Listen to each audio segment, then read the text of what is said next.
দেখো আজকে আমি হাতে মেখে মুরগি রান্না করার রেসিপিটা দেখাবো।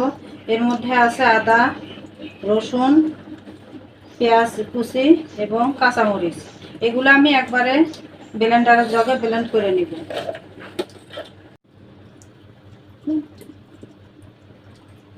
দেখো আমি হাতে মেখে মাংস রান্না করার রেসিপিটা দেখাচ্ছি।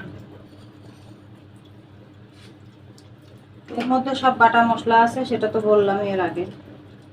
আদা, রসুন, পেঁয়াজ, কাঁচামরিচ ব্লেন্ড করে নিয়েছি। এর মধ্যে দিয়ে দিলাম গরম মশলা, ডাল এবং ফল। মশলা যে যেরকম খেতে অভ্যস্ত সে সেরকম দিয়ে নেবেন। এখানে আছে ভাজা এবং কাঁচা জিরার গুঁড়া, সজের গুঁড়া, হলুদের গুঁড়া, মরিচের গুঁড়া।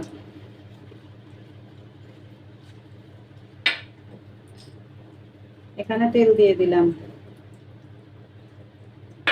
সয়াবিনের তেল ব্যবহার করলাম।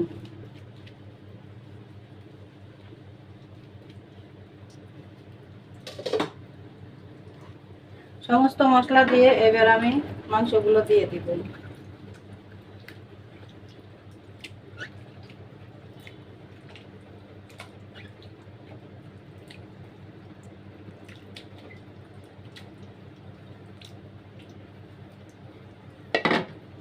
এবার আমি মাখিয়ে নিচ্ছি। হাত দিয়ে মাখিয়ে রান্না করলে পরেও সুন্দর লাগে। মশলাপাতি সমস্ত মশলা পরিমাণ মতো করলে খাবারটা এমনিতেই সুন্দর লাগে।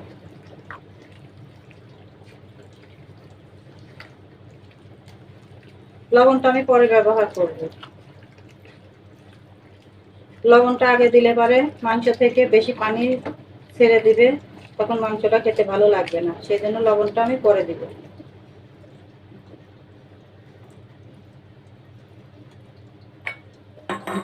বিসমিল্লাহ। দেখো আমি গ্যাসটা চালু করে দিলাম।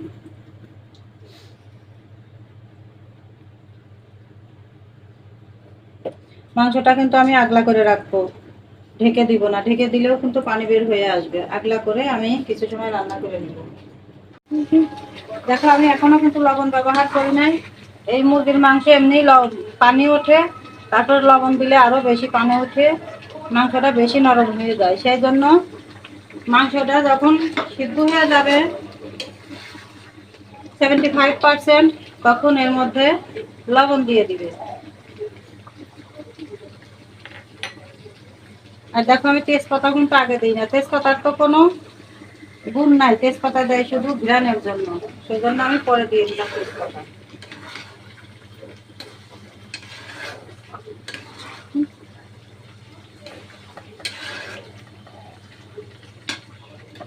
দেখো এবার ধুয়ে কেটে রাখা আলু এর মধ্যে আমি দিয়ে দিলাম।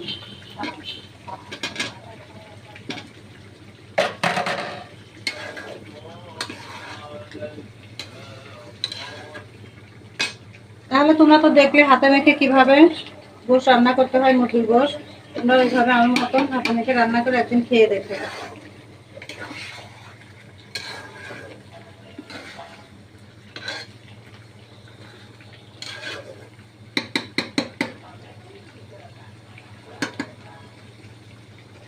আমি কিন্তু এত সময় ঢাকনা দিয়ে ঢেকে দিয়েছিলাম না, এখন ঢাকনা দিয়ে ঢেকে দিলাম। দেখো আমি ঢাকনা দিয়ে এখন একটু নেড়ে দেব। আর যে কোনো রান্না প্রথম থেকে শেষ পর্যন্ত দেখাতে গেলে একটু তো বড় হবেই। তা তোমরা বড় ভিডিও দেখে যদি মনে করো যে এত বড় ভিডিও দেখবো না, তাহলে তোমরা শিখতে পারবে না, কখনোই কোনো জন্মেও শিখতে পারবে না। আর যে কোনো একটা জিনিস শিখতে গেলে তোমার এ টু জেডই শিখতে হবে।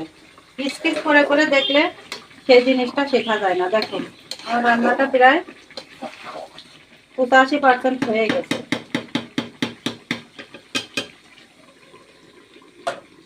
যে কোনো জিনিস শিখতে গেলে, যে কোনো কাজ বা যে কোনো কিছু শিখতে গেলে ধৈর্যের দরকার। সেই জন্য তোমরা ধৈর্য সহকারে স্কিপ না করে আমার রান্নাগুলো দেখো, আমার মতন ঠিক তোমরাও পেরে যাবে।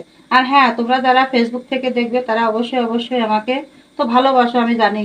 তোমরা আমাকে অবশ্যই ফলো, কমেন্ট, শেয়ার করে দিবে।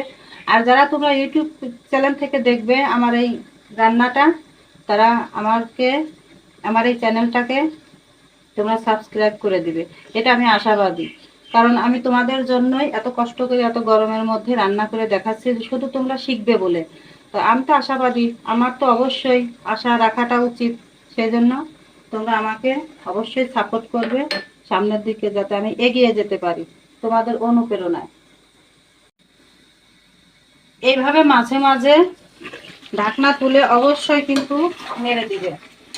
আর আমি কত সময় ধরে লবণ ব্যবহার করেছিলাম না রান্নাটায়, তোমরা কিন্তু মাঝে মাঝে একটু ঢাকনাটা তুলে নেড়ে দিবে, কারণ লবণ না দিলে সেই খাবারটা পুড়ে যাওয়ার সম্ভাবনা থাকে বেশি। সেই জন্য ঢাকনাটা তুলে বারবার করে একটু নেড়ে দিবে। ঢাকনাটা তুলে নেড়ে দেবে।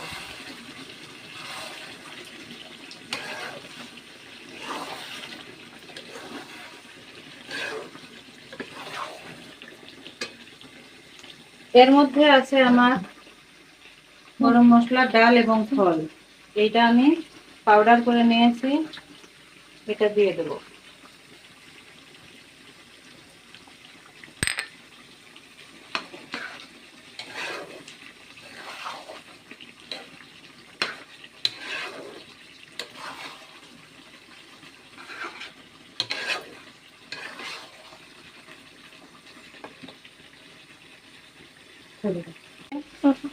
এই ব্লেন্ডার জগে আমি মশলা করেছিলাম, সেই মশলার মধ্যেই দেখো আমি একটু পানি দিয়ে জলটান দিয়ে নিয়েছি, কারণ ব্লেন্ডার জগে অনেকগুলো মশলা দিয়ে থাকে।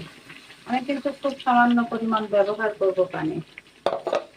দেখো আমি কিন্তু পানি বেশি ব্যবহার করি না, খুব অল্প পরিমাণে পানি ব্যবহার করব, যেহেতু এটা মুরগির গোশত, ব্রয়লার মুরগির গোশত, সেজন্য এটাতে বেশি পানি না দেওয়াই ভালো।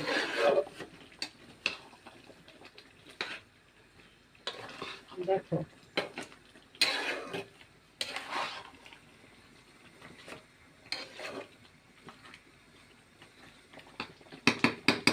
এই আলু সিদ্ধ হওয়া পর্যন্ত আমি অপেক্ষা করব।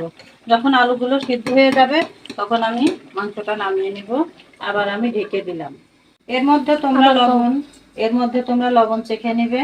লবণের পরিমাণ যদি কম হয় তাহলে আর একটু দিয়ে নেবে, আর যদি অ্যাকুরেট হয় তাহলে আর দেওয়ার দরকার নাই। আমি লবণটা চেখে আলুগুলো সিদ্ধ হওয়ার পরেই নামিয়ে পরিবেশন করে তোমাদের সামনে আসছি। এই অবস্থায় দেখো আমি গ্যাসের জালটা মিডিয়াম আঁচে রাখবো। গ্যাসের জালটা আমি এখন, যেহেতু আমার মাংসটা সিদ্ধ হয়ে গেছে, শুধু আলুগুলো সিদ্ধ হওয়ার জন্য আমি গ্যাসের জালটা মিডিয়াম আঁচে রাখবো। হাই হাই হিটেও রাখবো না, লো হিটেও রাখবো না, মিডিয়াম হিটে রাখবো। আমি 5 মিনিট পরে মাংসটা নামিয়ে দেখাচ্ছি। দেখো আমার রান্নাটা শেষ, আমি এখন তোমাদের শেষ মুহূর্ত দেখাচ্ছি। দেখো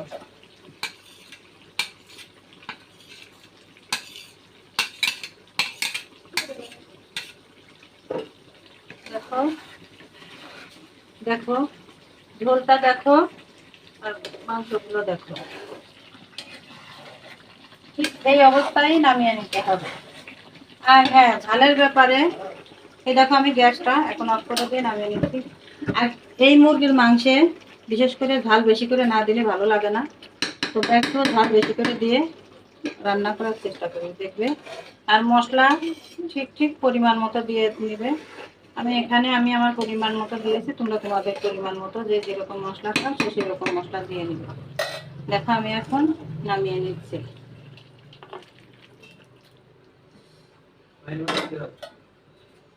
দেখো কত সুন্দর লোভনীয়, দেখেছো? ঠিক তোমরা আমার মতনই করে রান্না করে খেয়ে দেখো। আর আমি তোমাদের সবার জন্য, যে যেখান থেকে তোমরা আমার এই ভিডিওটা দেখছো, আমি তোমাদের সবার জন্য দোয়া করি, সবাই ভালো থেকো, সুস্থ থেকো, সুস্থ কামনা করি, সুস্থ জীবন কামনা করি তোমাদের, এবং তোমরা আমার পরিবারের সুস্থ জীবন কামনা করে আমরা যেন সবাই পরিবারের সবাইকে নিয়ে সুস্থভাবে বেঁচে থাকতে পারি এবং সামনের দিকে এগিয়ে যেতে পারি। আজ এই পর্যন্ত। আল্লাহ হাফেজ।